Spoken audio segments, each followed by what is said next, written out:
CC, the Classic Car Show. In this episode, we discover a British midget with a mighty following and get the real deal on classic 911s in our Buyer's Guide to Porsche.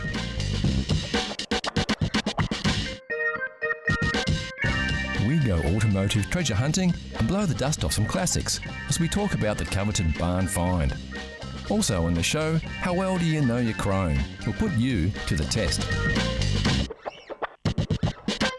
We'll look at a car of today that may well turn out to be a classic of tomorrow, and try to get to grips with a couple of American beauties with a very big road presence.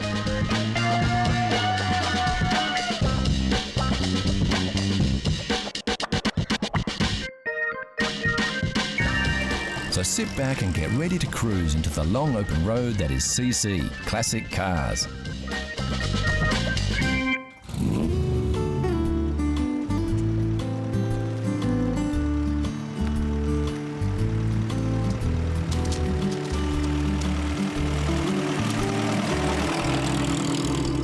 Few cars evoke the kinds of emotions that this classic British roadster induces, with its nod to the early beginnings of open-top motoring. And it could be considered an accident that this beautiful MGTC, also known as the MGTC Midget, is even in the category of classic cars.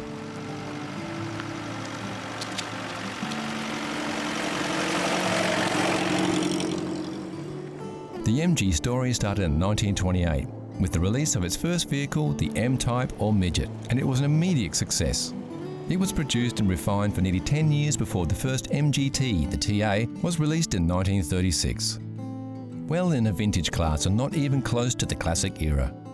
It was closely followed in 1939 by the TB. The T-Series MGs of the time were also available as a luxury four-seater in several body styles: the WA Sport Saloon, the Charlesworth Tourer, and a very exclusive Tickford Drophead Coupe. Just over 300 of these cars were built over a 12-month period.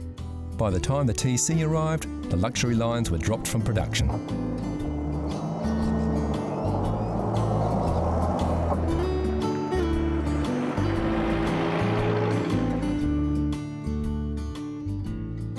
Like most car manufacturers of the time, the war put the brakes on any new car models, and the post-war industry was simply a matter of dusting off old designs and going back into production.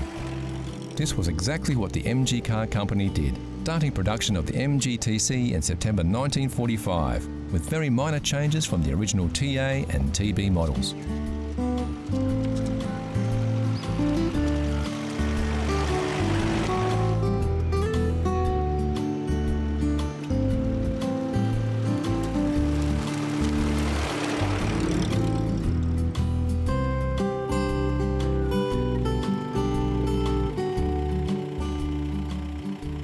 The TC was a pre-war car in a post-war market, and management at MG didn't have any high hopes for its success, but forged ahead anyway while they worked on designs for future models. Surprisingly, the MGTC was a hit with car buyers.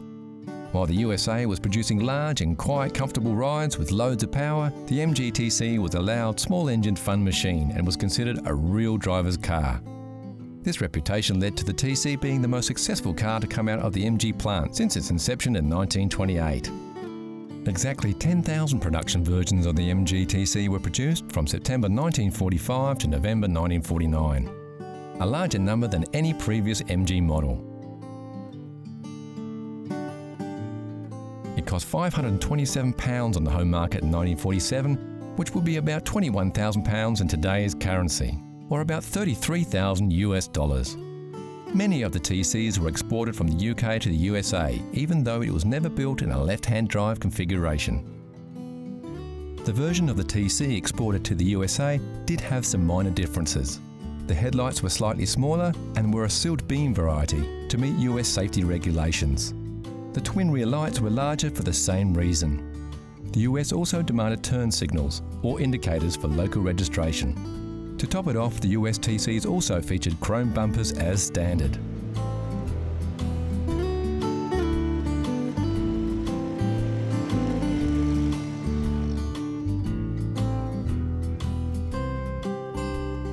This particular MG TC is a fantastic example of a beautifully kept vehicle.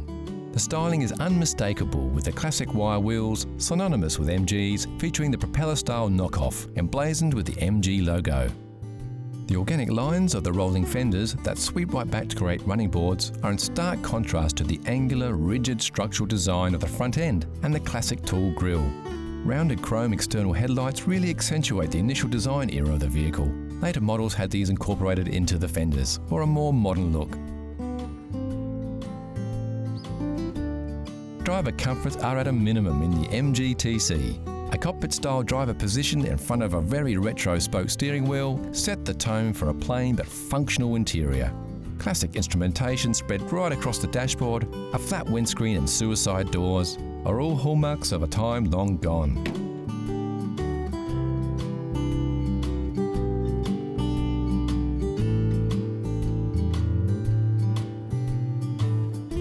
Under the hood, the MG-TC was no muscle car, using the same power plant as the Morris 10. This was the X-Pac engine first released in the late 1930s. Featuring 4 cylinders at 1250 cc's. With overhead valves, it produced a modest 54.5 horsepower at 5,200 RPMs.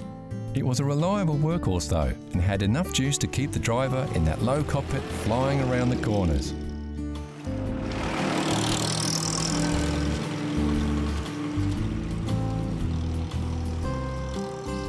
For a classic roadster like this, the hood or ragtop is really just for rainy days, and rumour has it, if you are caught out for a drive in the sun with the roof up, you will get a ribbing from any fellow MGT drivers, and so you should.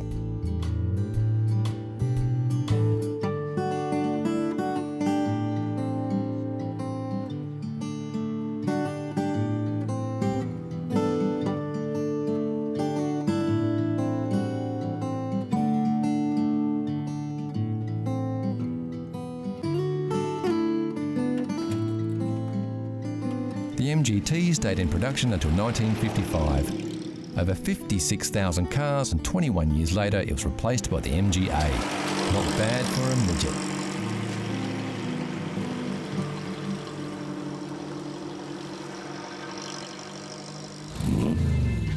Here's a challenge for all you classic car fans. Know Your Chrome gives you a peek at some close-ups of classic chrome. Look at the shapes. Do you recognise the lines? Can you tell which car sports this shiny styling?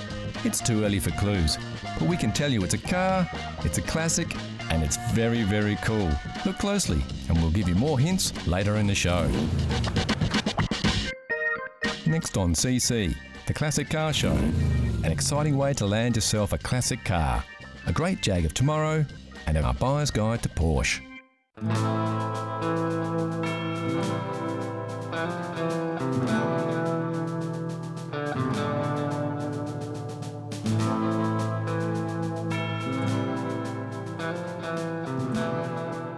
When you're hunting for a classic car, there are a few ways to go. Classics are categorised into 3 classifications that describe the condition of the vehicle. There's original cars, restore cars, and barn finds.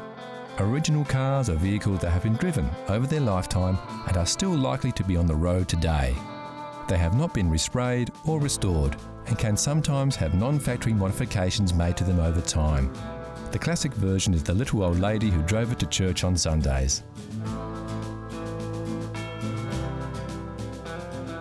Restore cars are exactly that. Cars that have been meticulously restored to their former glory. Often bare metal restorations with everything in its place. These vehicles are generally pretty expensive, but are real head turners.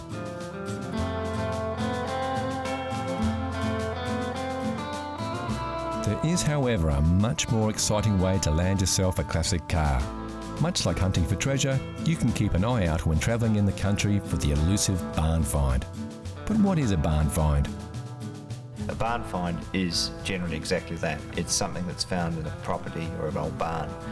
Its condition may be good, but in most cases it's generally pretty poor because it's been used and in many cases abused. You have to remember these cars have probably gone through many hands before they've finally ended their days sitting in a barn. The barn find can be an exciting experience. It's not unusual to discover more than one car in a large barn, and sometimes they are in excellent condition. More often than not though, the barn finds are a whole lot of hard work. the general state of a barn find can be not too bad if it's been kept or at least preserved to some extent by sitting in the barn.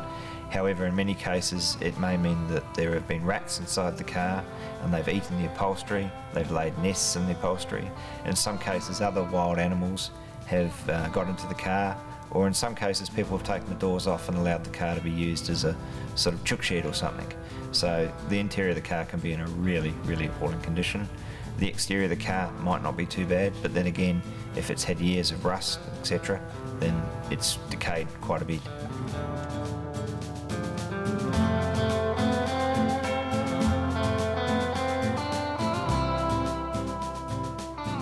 So it all sounds like a lot of hard work. Surely it would be better to get hold of a running classic and restore it from there. Well, not always. The advantage of finding a barn find is in many cases you will get an unmolested car, hopefully, in which case it has all its what's known as jewellery, which is all the chrome work, etc., still with the vehicle.